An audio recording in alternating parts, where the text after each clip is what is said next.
Meron tayo dito mga kabiyahe na isang mixer tsaka isang B8 at may mga jack tayo dito, dalawang mic tsaka isang condenser mic mga kabiyahe, at dalawa rin na jack na pang audio. At ito yung TV natin, at dito natin palalabasin ngayon yung yung sound diyan sa sa component. At ito yung TV para pagka magbibidyoke, yan yung gagamitin natin. Ito yung mixer natin tsaka ito yung B8. So paano ba gamitin tong tong B8 dito sa mixer? So ituturo ko ngayon kung paano natin magagamit itong B8 dito sa mixer. Ang mixer nga pala natin ay DB Audio Mix Pro. Yun yung tatak ng ating mixer. Yan. So panoorin nyo ako kung paano natin i-connect tong itong B8 tsaka papunta rito sa mixer. Meron tayo dito na isang mixer tsaka isang B8, dalawang mic tsaka isang condenser mic mga kabiyahe. So paano ba gamitin ang B8 dito sa mixer? So tuturuan ko kayo kung paano gamitin itong B8 kasama nitong mixer, lalong lalo na sa mga gusto na mag-videoke. Napakaganda na isama itong B8 dito sa mixer mga kabiyahe. So ang kakailanganin natin ay meron tayo dito na mga jack. Ito yung mga jack.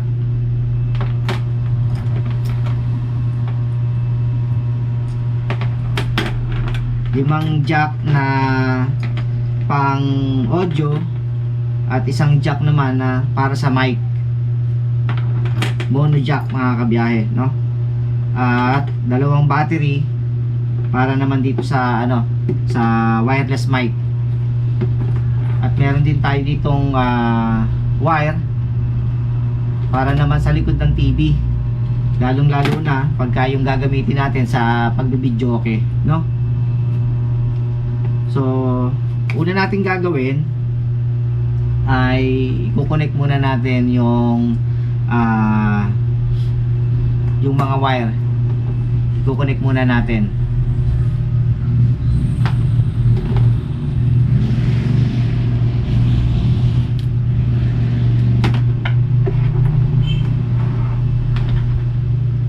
Ito yung manggagaling ngayon dito sa dito sa likod ng TV, para yung sound ay mapalabas natin. Yung sound ng TV papasok dito sa mixer at mapapalabas natin sa amplifier. Dito natin siya ilalagay sa main out mga kabiyahe.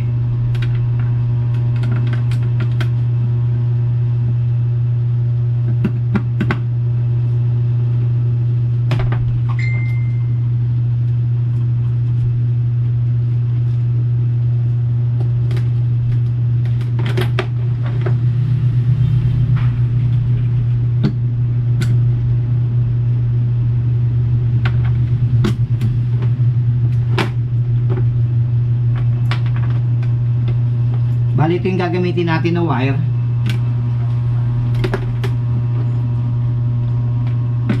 Dito natin lalagay itong dalawang jack dito nga sa main out nitong mixer. Dan itong jack na to mga kabiyahe ay dito natin lalagay sa likod ng TV.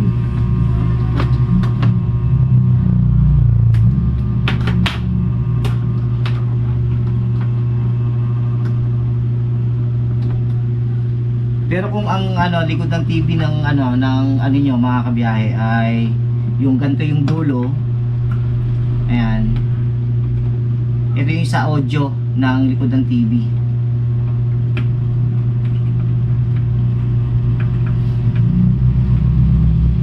ito naman yung papunta naman doon sa component sa amplifier na gagamitin natin para mapalabas naman yung sound nitong TV papasok dito sa mixer, palabas naman sa sa amplifier. Bali, ito pa yung isa pang jack, mga kabiyahe.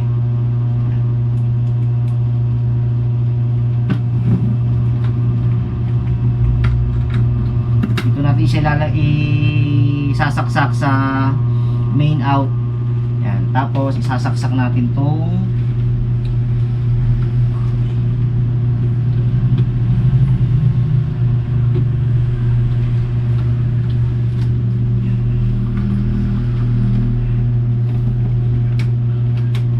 doon lang natin tong mixer tsaka tong V8.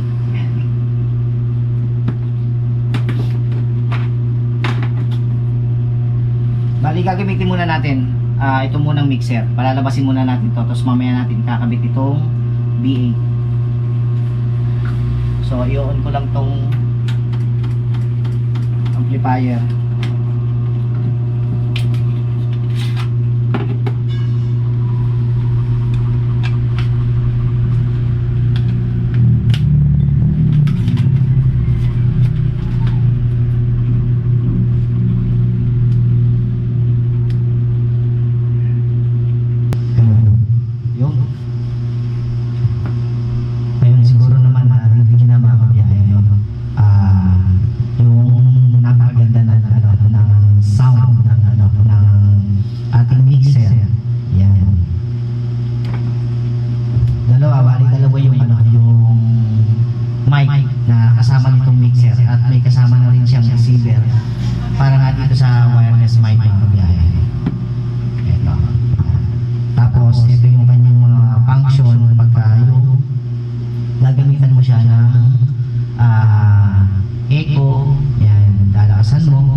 Ipapakita ko naman kung paano naman gamitin itong V8 para may sama natin ngayon dito sa mixer.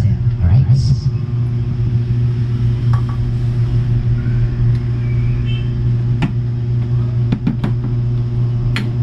So ito, kailangan natin itong isang jack na to, mga kabiyahe, no?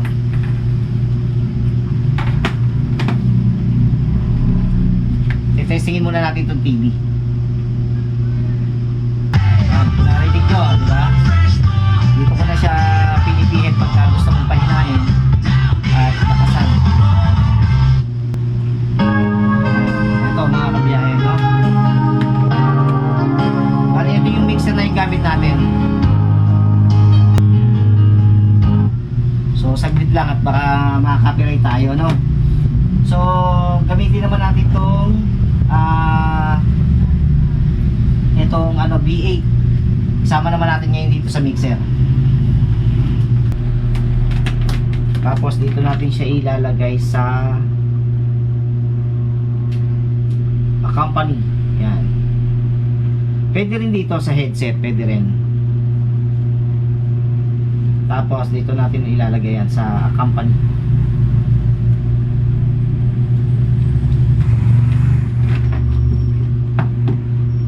Tapos ito namang isa, yan.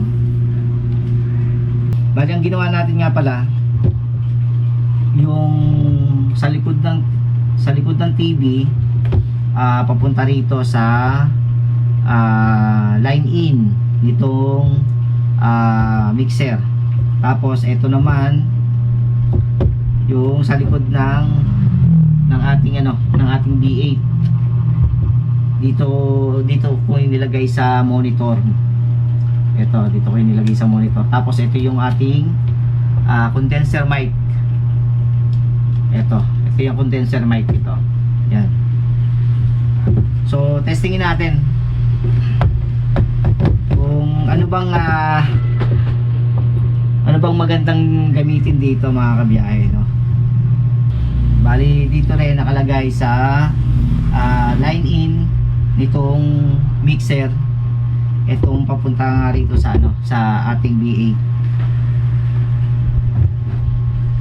testingin natin itong mic.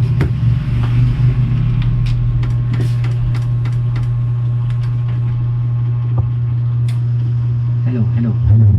Yan. Yan, gumagana yung ating mic.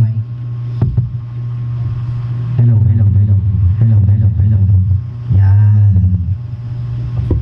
Tapos, eto naman, gagamitin naman natin itong B8. Bakit ba kailangan na mas maganda pag may kasamang B8? Kasi may mga effects yan, mga kabiyahe. Yan. Yun nga, habang kumakanta ka, may mga pwede kang pindutin na pwedeng maging effects. Yan. Kaya mas maganda pagka may may B8 na kasama pagka yung magbibidyo dito sa sa TV.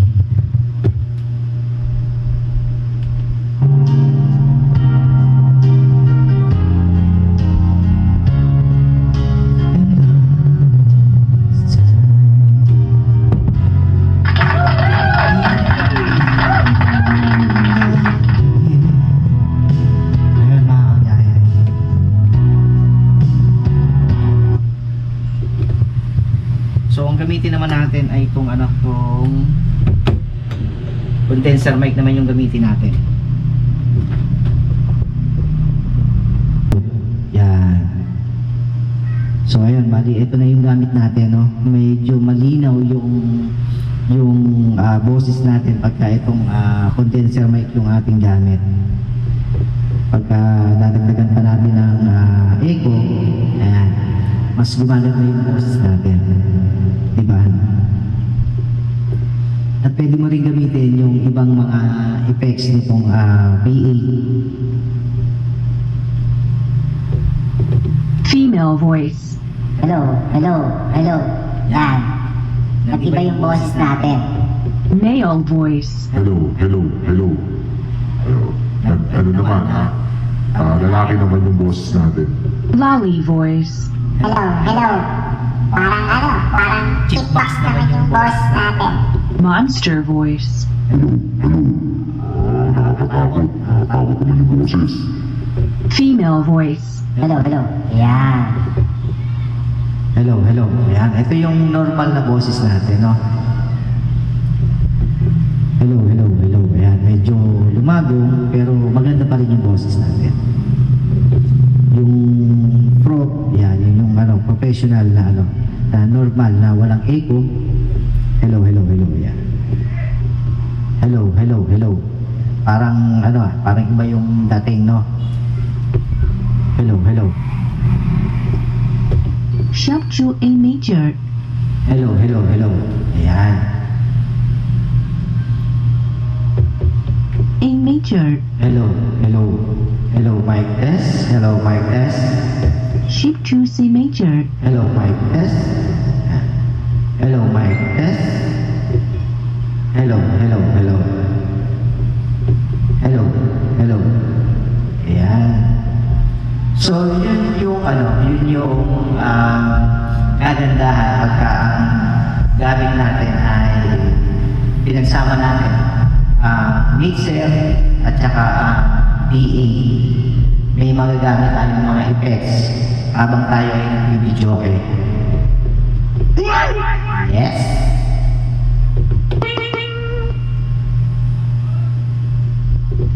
Hello, hello, hello. So marami pang pwede natin gamitin. Yan. Subukan natin yung isa namang mic na yan.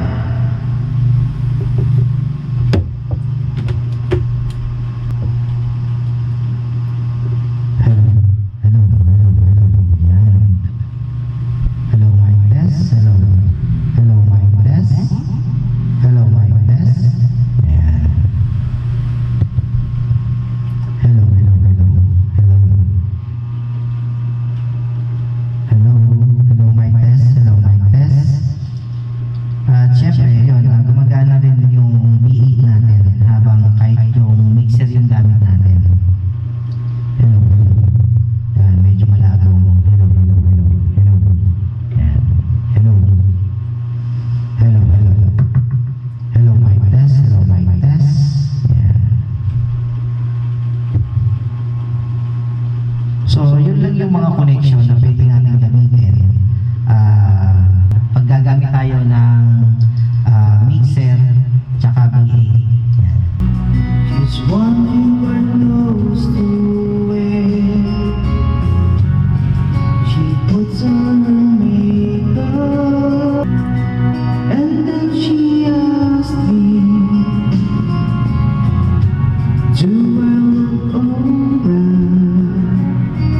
And I say yes, I feel wonderful tonight.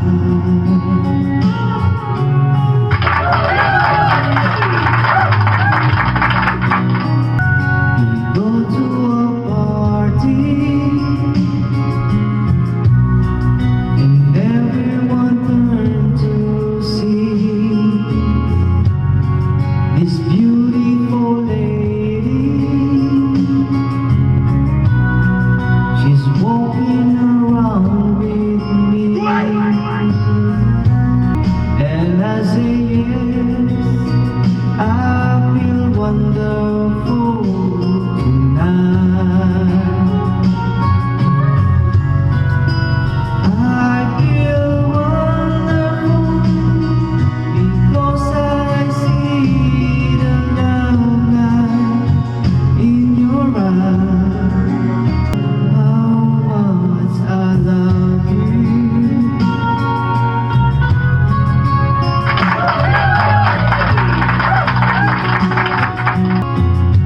I said turn up the light. I said my darling,